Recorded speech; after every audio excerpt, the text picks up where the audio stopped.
La gente me dice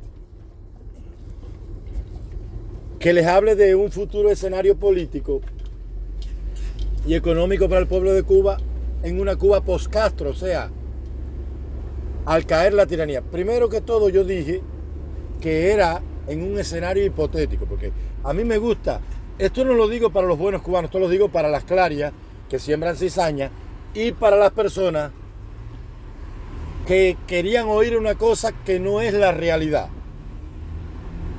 Ok, vamos a desglosar lo que yo dije. Yo dije que teniendo en cuenta el hambre que tiene el pueblo de Cuba, la necesidad habitacional donde no hay vivienda, el desastre en la sanidad pública y la crisis económica donde miles y miles, por no decir millones de cubanos, están desempleados, subempleados o mal empleados, que hacía falta crear un comité de trabajo con lo mejor de la vida política y económica de la nación, con los hombres mejor preparados, para comenzar un programa de rescate y de emergencia con carácter urgente para darle solución a esos problemas. Porque no podemos restituir la Constitución del 40 y formar partidos políticos y salir pueblo por pueblo y radio por radio y medio digital por medio digital a hacer campañas políticas y a prometerles a la gente el paraíso y el dorado y porque ahora sí la carne de res va a estar a 25 kilos. Cosas que son totalmente inciertas, que son mentiras, que son edulcoradas palabras de los pillos para encantar a los pueblos, hacerse con el poder y perpetuar una dictadura de izquierda, derecha o económica o de mentira, porque la dictadura no solamente es comunista, la dictadura es económica cuando el pueblo no puede vivir, la dictadura es ideológica cuando los políticos no dejan pensar al pueblo. La dictadura es de desesperación cuando tú, como gobierno, creas un caos social para desesperar a tu pueblo. La dictadura no tiene que ser comunista. Puede ser de izquierda, de derecha, puede ser política, social, económica, moral, como sea. Es una dictadura. Todo lo que le impida a un pueblo soñar, desarrollarse, crecer, expandirse, ser él, es una forma de gobierno dictatorial, impuesta por las ideas, por las armas o por la economía o las circunstancias, pero es dictadura. Entonces yo no hablé de eso. Yo hablé en un escenario hipotético, en una Cuba post-Castro, en una Cuba desbaratada, destruida por la barbarie de 62 años de miseria comunista. Entonces yo creo que la Constitución del 40, que es la más progresista del mundo y que es el cimiento de nuestra constitucionalidad democrática, debe ser reinstaurada, pero a la vez revisada. Primero que todo es muy amplia, muy extensa, y ya tiene cosas que no se adecuan a la realidad del mundo de hoy. Habría que subrayar, tachar, omitir o agregar cosas nuevas, extractar la Constitución. Cuando tú lees la Constitución americana, son 27 artículos extractados, resumidos, con un pensamiento compacto, con un pensamiento práctico, porque cuando tú lees la Constitución de la República del 40, empiezan a hablar y tienen 15 páginas nada más para decir que el municipio Juan y Pedro y Enrique y el licenciado Pedro y Enrique, ¿te das cuenta? Son cosas que no vienen a la práctica. Debe comenzar una Constitución. Cuba es una república soberana, independiente y unitaria, ya, donde el poder de la nación radica en el pueblo, ya. No hay que dar una disertación de que porque nos reunimos el caudillo Pedro y el caudillo Juan y Juan Ramírez y Enrique. No, eso no tiene lógica, es impráctico. Eso se construyó en un tiempo donde los hombres tenían un romanticismo patrio, donde la gente es imbuida por aquel fervor de que por fin vamos a ponerle fin a tanta división política, vamos a hacer un pacto político, que nació en el Guajay cuando Batista juntó todas las fuerzas beligerantes, pero ya eso no se adecua a la realidad. Los gobiernos tienen que ser prácticos, tienen que ser sencillos, tienen que ser entendibles. Tú tienes que transmitir un mensaje que sea entendible, para que llegue a todos los sectores sociales.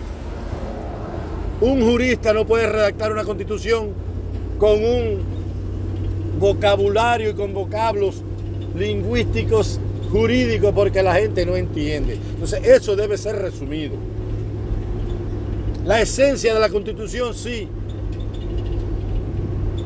pero nada más que eso. Hay un artículo que dice: los cubanos son ciudadanos por nacimiento y toda persona que haya ayudado a Cuba. No puede, no, eso no hay que poner nada de eso. Se es ciudadano cubano por nacimiento o por naturalización, se acabó. ¿Entienden lo que digo?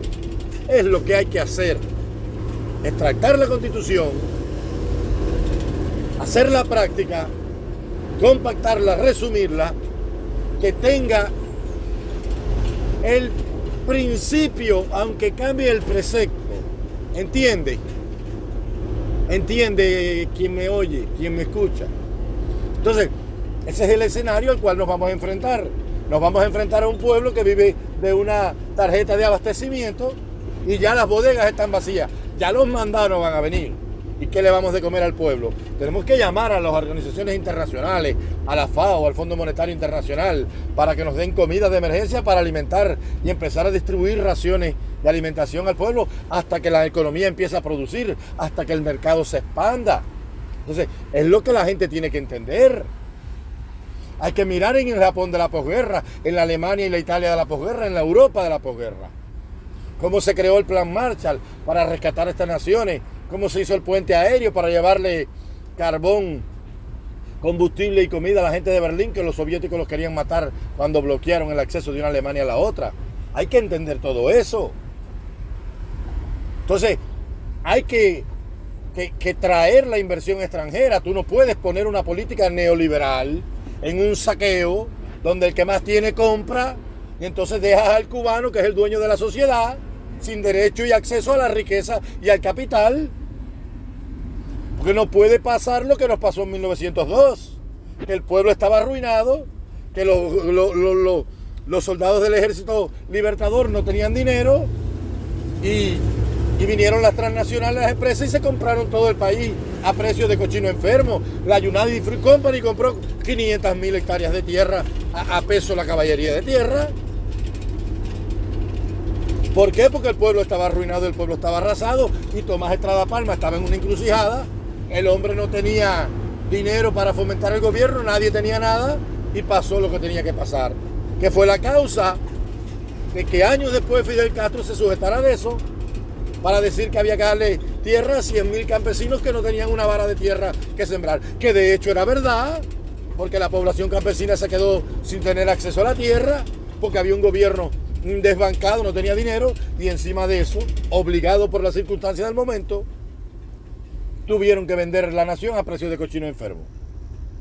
Y los comunistas dicen verdades, a media, pero son verdades. Claro, para esconder su mentira, pero son verdades. Entonces tú no puedes traer una política neoliberal y venderle al mundo entero Cuba, porque mañana dejamos al capital cubano sin dinero, a los cubanos pobres que han sufrido la vida entera esa pesadilla, que tienen sueños, y los dejamos fuera del reparto económico del país, simple y llanamente porque los pobres hombres no tenían posibilidades porque el comunismo los desplumó como una gallina. Entonces, el neoliberalismo que lleva a Cuba tiene que ser un neoliberalismo observado bajo los intereses nacionales de la nación. ¿Entienden? Tiene que ser así. Entonces yo no puedo traer ahora a Aguas de La Habana, que es una empresa española que opera con acueductos de La Habana, y mañana, porque a ellos se le mete en la cabeza, porque el Banco Español reestructuró la tasa de intereses y ya el peso no lo pueden convertir a euros, y entonces digan de la noche a la mañana, ahora el metro cúbico de agua que valía $3 ahora vale 60, porque yo tengo que pagar allá porque ya me subieron. Sí, mijo, pero es que la economía mía no da para eso. Entonces yo no digo que el Estado regule los precios. El peor error de una sociedad es que un gobierno se ponga